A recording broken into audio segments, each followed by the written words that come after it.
At that time, the disciples came to Jesus and asked, "Who is the greatest in the kingdom of heaven?" Then he called a little child over to sit among the disciples and said, "I assure you that if you don't turn your lives around and become like this little child, you will definitely not enter the kingdom of heaven. Those who humble themselves like this little child will be the greatest in the kingdom of heaven. Whoever welcomes one such child in my name welcomes me."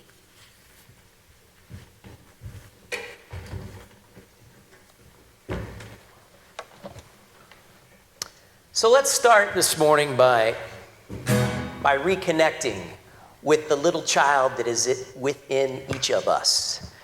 And let's welcome that child in the name of Christ. And a great way to do that is through song. So maybe you can help me get warmed up.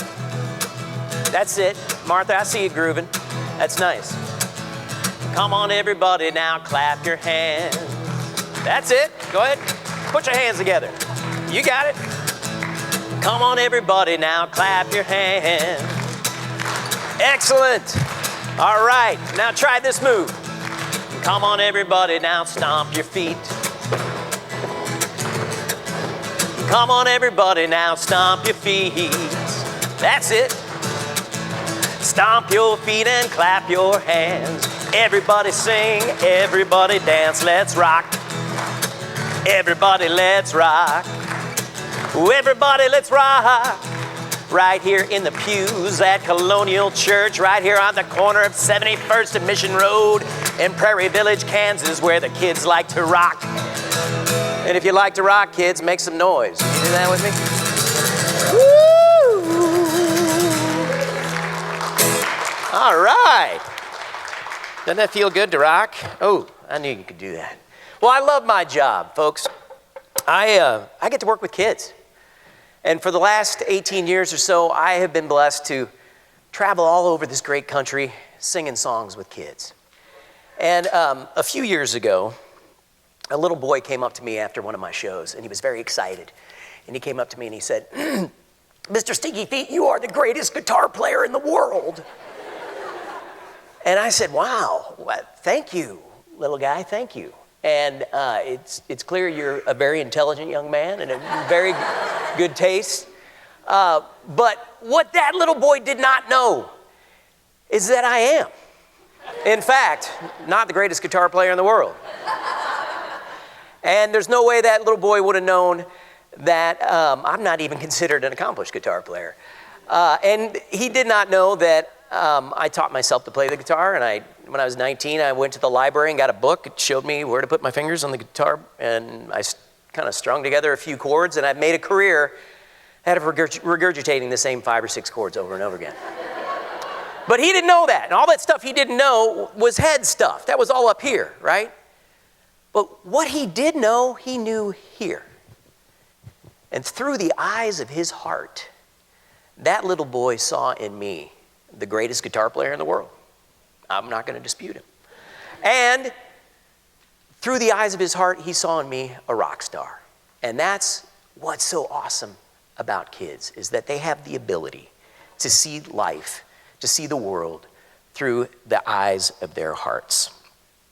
They haven't built up the layers of filters that you and I have as adults, right? Our egos have put in place. And if we can allow ourselves to become like a child, we start seeing the world through the eyes of our hearts, right? And as we do that, we see ourselves the way God sees us. I start to see you the way God sees you, and you start to see me the way God sees me. And how does God see us?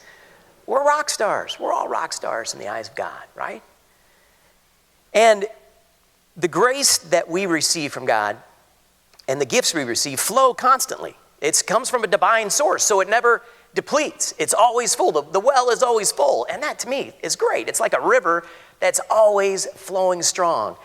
And it's up to us to embrace it as often as we can, to jump into the flow and let it sweep us away.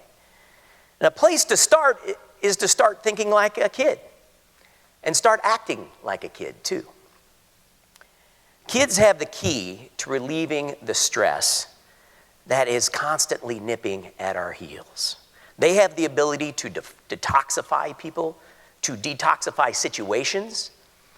And I don't know about you, but the past several months, I've been feeling the stress nipping at my heels. Have you felt the toxicity level rise? Yeah.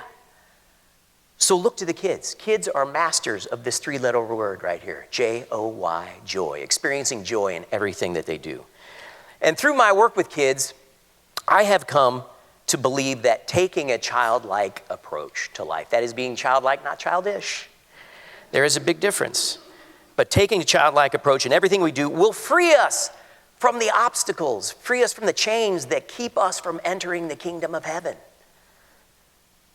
And I am not always childlike.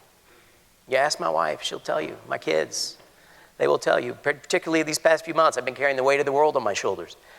But when I remember, and fortunately I work with kids so I get that opportunity, when I remember to be childlike, things go a lot more smoothly. I think, anyway, I'm a better spouse when I'm more childlike. I'm a better father. I'm a better friend. I'm a better Mr. Stinky Feet. And I hope a better all-around human being. But the more childlike we become, the more able we are to live in the present moment, to be right here, right now, feeling all the emotions that life offers. Beauty, sadness, laughter, pain of the present moment. And not regretting the actions of yesterday or worrying about tomorrow. Jesus said, "Therefore, I say to you, don't worry about your life, what you'll eat or what you'll drink, or about your body, what you'll wear. Isn't life more than food, and the body more than clothes? Look at the birds in the sky. They don't sow seed or harvest grain or gather crops into barns, yet your heavenly Father feeds them. Aren't you worth much more than they are? Who among you, by worrying, can add a single moment to your life?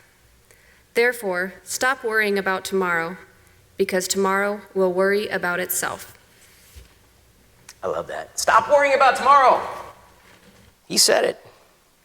And kids, especially the little ones, have the ability to be fully immersed in the present moment. And many of you have seen this happen over and over again. They have forgotten about the temper tantrum that they threw 30 minutes ago, right? And since they really have no concept of time, they can't even comprehend the future. If you tell them we're going to do something an hour from now, that might as well be next year or next week, right? And because of this ability to be present, among other things, kids are smarter than we give them credit for. Right? They are closer to the source than we are. I'm constantly blown away by their insight and their intuition. They see and hear things that we don't because we're so clogged up and we're so tainted and consumed by being relevant and being witty or whatever it is that we do. They're full of wonder and astonishment. And I learned a great lesson in this a few years ago from the daughter of a friend of mine who was also a business partner of mine, and I was at their house working on a project, and we were in their kitchen, working at the kitchen table. And from the kitchen table, I could see out in their backyard through their sliding patio door. I could see their daughter running around in the backyard, and she was dressed in this kind of taffeta gown that her mother had bought at a garage sale or something and hemmed up. But she was kind of flitting around in the backyard like a fairy or princess or something. And it was so great to watch, but all of a sudden she came running towards the house. And she was running, and she came up to the sliding door, came into the kitchen, and she said, "Mom, today is the greatest day of my life." And then she turned around and ran out the door, slammed the door back behind her. And her mom, at first I thought, man, that's really cool. But her mom looked at me and rolled her eyes and said, "She's going through one of those phases where every day is the greatest day of her life."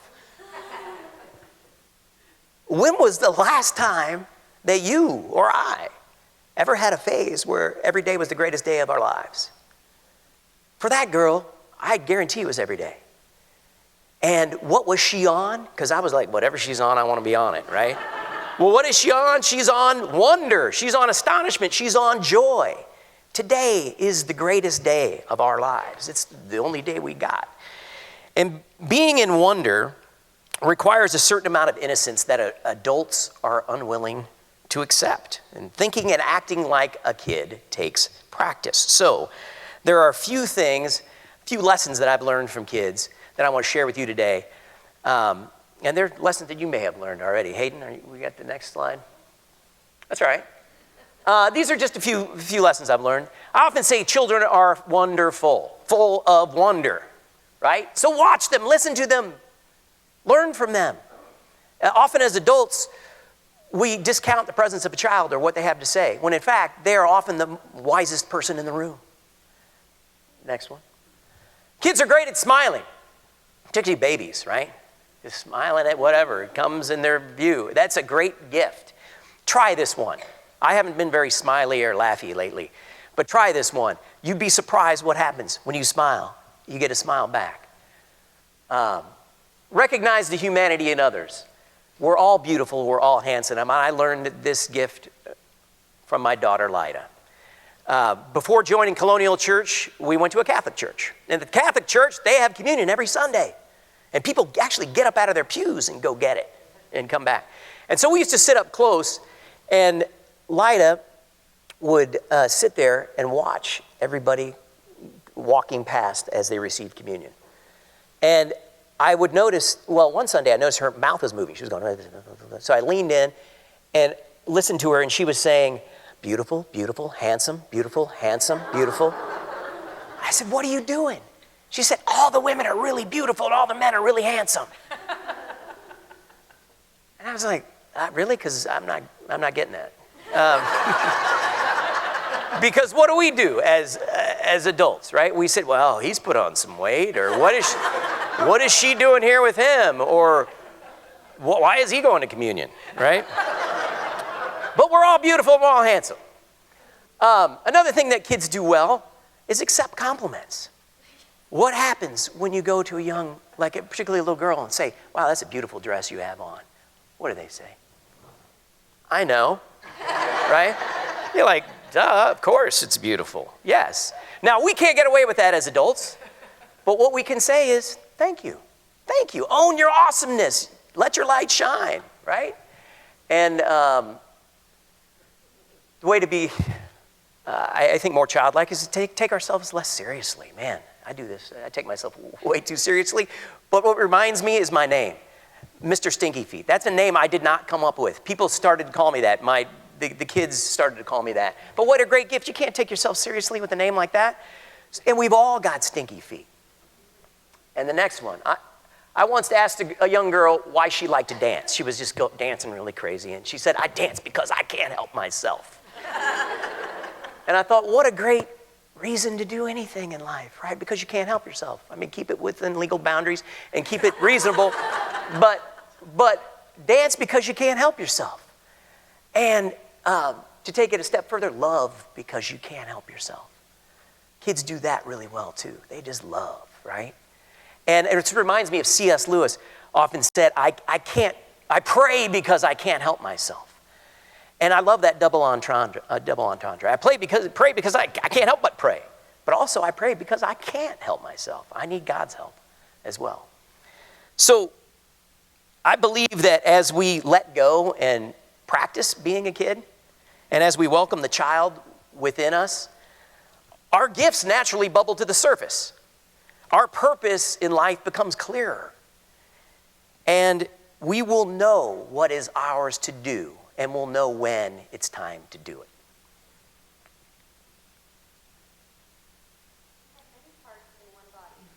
But the parts don't all have the same function. In the same way, though there are many of us, we are one body in Christ, and individually we belong to each other. We have different gifts that are consistent with God's grace that has been given to us.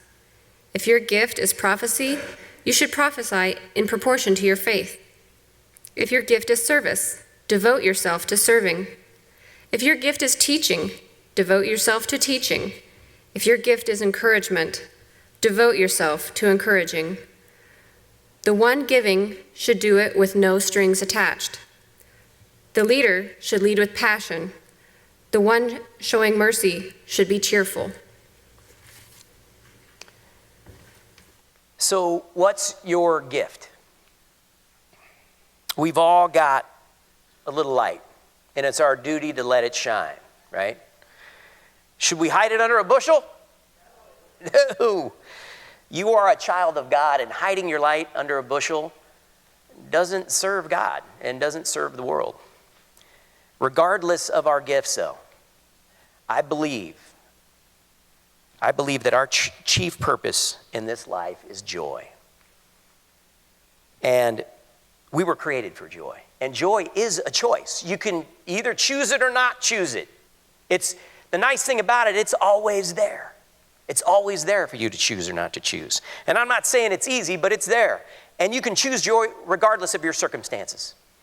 You can choose joy despite the loss of a job, despite the death of a loved one, despite the loss of your hair, despite the loss of your youthful figure, despite the loss of a game or an election. Joy is always there for us to get, right? And what it requires, I think, is strength of human spirit. And the only way we get strength of human spirit is by embracing the grace of God. And we are a small but mighty community here.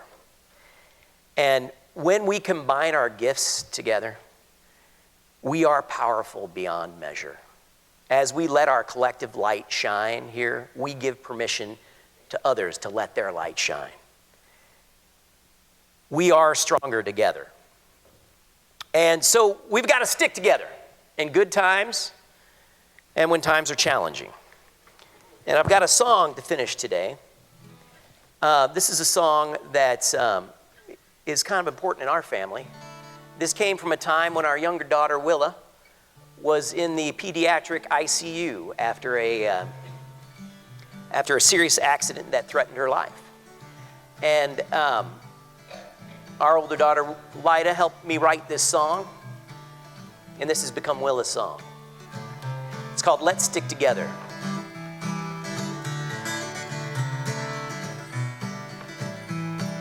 Sometimes if you're feeling down, maybe it's time to gather round. Grab your friends and family, we'll all join hands in harmony and stick together. Let's stick together.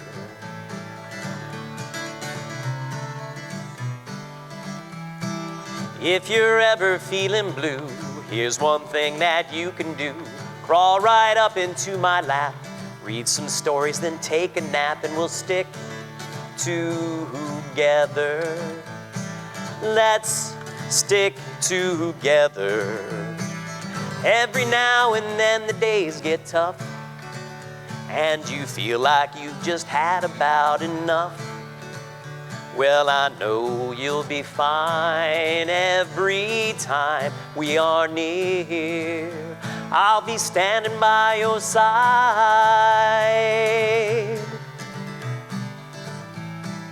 When we stand against a storm, clouds give way to a sunny morn. We'll hold each other in a tight embrace. There's no challenge we can't face when we stick together. Let's stick together. All right, now this is where you can help us out. We're all gonna sing together, Let's Stick Together, over and over again, like this. Let's stick together, let's stick together, let's stick together, let's stick together. You got it? Let's stick together, let's stick together, let's stick together, let's stick together, oh, let's stick together, let's stick together, let's stick together, oh.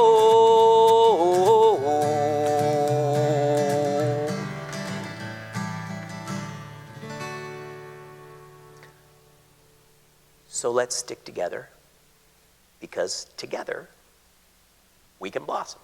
Thank you.